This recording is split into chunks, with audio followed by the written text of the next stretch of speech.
Peace be upon you and God's mercy and blessings. May God make your times happy. Today we have a really nice story. The story begins in China.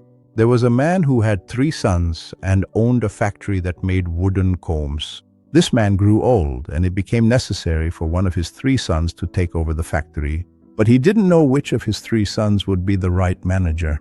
So he wanted to do a simple test to find out which of his sons was the most suitable for this task. But the test had to be a bit difficult.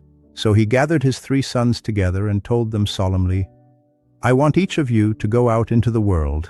I will give each of you a large bag filled with 100 combs, and you must sell every one of them in a specific location that I will designate for you." They asked him, "Where is this place?" He told them, "Oh, at a peaceful Buddhist temple located very near to us. Each of you will go on a completely different day and sell these wooden combs to the many monks living in the temple. These monks, of all different ages, have 2 distinct things in common. They wear the same traditional robes, and they shave all the hair from their heads, becoming completely bald." Of course, this task was very difficult. How are you supposed to sell a comb to a bald person who doesn't use a comb? So at first, the boys felt that the task was hard, and each one took the bag containing 100 combs and went to the Buddhist temple. On the first day, the eldest boy went to the Buddhist temple and told them, "I want to sell you wooden combs." On the second day, the same thing happened. On the third day, the same thing happened. So the eldest boy and the middle boy went to their father and told him, "We barely sold any of the combs." The eldest boy said, "I went to the monks and told them I have wooden combs and I want to sell them to you. They told me, we don't buy wooden or plastic combs because we don't have any hair to comb." So I told them, "If you don't have hair, you must have relatives in town. When you visit them during the holidays, you could take it as a gift." So they bought 5 combs from me. The second one said they gave me the same answer. So I told them, "Some of you monks have thick eyebrows or thick mustaches or thick beards. So they could comb their eyebrows, beards, or their facial hair with these combs." So they bought another 5 combs from me.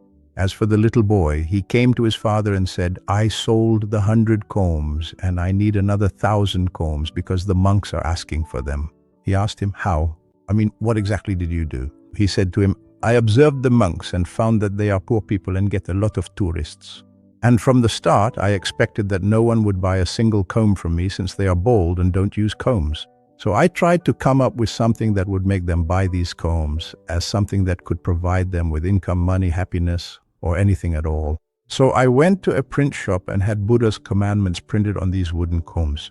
Do not steal, do not get angry, do not kill. Then I went to them and told them that they could sell these combs to tourists and make a good income because tourists would consider them a souvenir from their visit to the temple.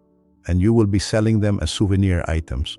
They were very happy and took the 100 combs from me, the ones with the phrases representing Buddha's commandments, and they asked me for another 1,000 combs so they could start this project.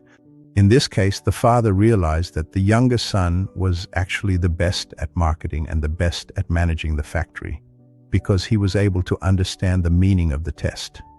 He didn't do what the first and second sons did, who just took the task as it was and tried to apply it literally without thinking about it. Here we can reach the most important principle in marketing. The most important principle in marketing is that the customer has a need to buy the product you are offering. And the product you are offering is one of 2 things. Either it is a physical product, like a book, food, a pen, a jacket, a car, or it is an intangible product, such as entertainment, a haircut, treatment, or repair services. So if the customer doesn't gain any tangible or intangible benefit, he won't buy any product. The youngest son understood this point, worked based on it, and built a plan for himself. So when you have a high-quality product, and you truly want it to succeed in the market, you must have a comprehensive and well-thought-out marketing plan in place. Thank you all. Peace be upon you and God's mercy and blessings. We will meet again in upcoming episodes, God willing.